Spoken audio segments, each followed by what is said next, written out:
Hi everyone, and welcome to Sports Watch. If you like the content, please press the bell icon for further notifications and like, share, and subscribe to the channel. The UFC 302 press conference was just as weak as the entire card. It only featured the fighters from the main and co-main events. One thing is for sure, even the UFC thinks that the rest of the card isn't up to the mark. So it was Islam Makhachev, Dustin Poirier, Strickland, and Paulo Costa who starred in the press conference. And for two of them, English isn't their first language.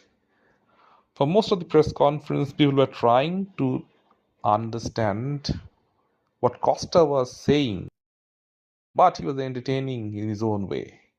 Strickland was his usual self, trying to stir up the crowd with his rowdy talk. Dustin Poirier looked a bit nervous at the pressure. His body language wasn't that great. It was similar to his trilogy fight with Conor. He was confident yet nervous. Islam Makhachev, on the other hand, looked calm, cool, and collected. He kept on reminding Dustin how he struggled against wrestlers. Dustin's response to that was listen to his coach and box with him. It was a strange answer, almost acknowledging the fact that he is at a serious disadvantage in the grappling department. His only chance is to knock him out. And Dustin stressed on it that he was going to knock Islam out. Islam made fun of Dustin's failed guillotine attempts in his fights. He promised to teach Dustin the right way to finish the guillotine. Dustin's response to that was the Gilly Goose Gang wasn't taking any applications. It was a good back and forth between the two fighters.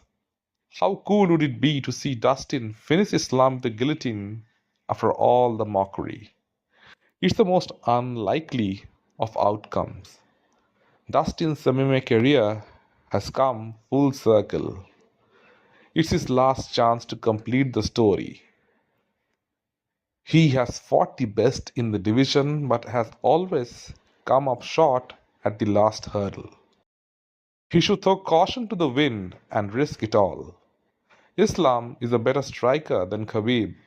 He doesn't take unnecessary risks. You almost have to draw the shot out of him. Poirier tried his best in the press conference to lull Islam into a sense of false security and strike with him. Islam responded by saying, it's MMA, not boxing. He doesn't look like the one to fall into a trap, especially with Khabib in his corner. Things did get a little heated in the face-off when Poirier used an all too familiar slang which didn't go down well with Islam. Things are heating up, and if Dustin is to win, he has to try every trick in the book. The two guys who didn't give really any two hoots about the press conference were Costa and Strickland. Costa went on and on about his secret juice, while Strickland reiterated that they were going to bleed for the fans. He even insinuated about having a body on his record. It was funny given the fact that Sean hardly knocks anyone out. Paulo Costa looks big and imposing, but given it's a 5 round fight, all those muscles might just tire if he doesn't finish Strickland early. Costa will have a hard time getting past Strickland's jab. Both these fights have the potential to be the fights of the night. Don't be fooled by the bonhomie between Costa and Strickland in the press conference. All that goes out of the window when the octagon door closes. Strickland has more to lose than Paulo Costa in this fight. He could have easily waited for the outcome of the Dricus and Adesanya fight and fight the winner, but he chose to be active. And for Dustin Poirier, it's the last throw of the dice. Can Dustin turn back time and finally become the lightweight champion, something that has eluded him throughout his MMA career?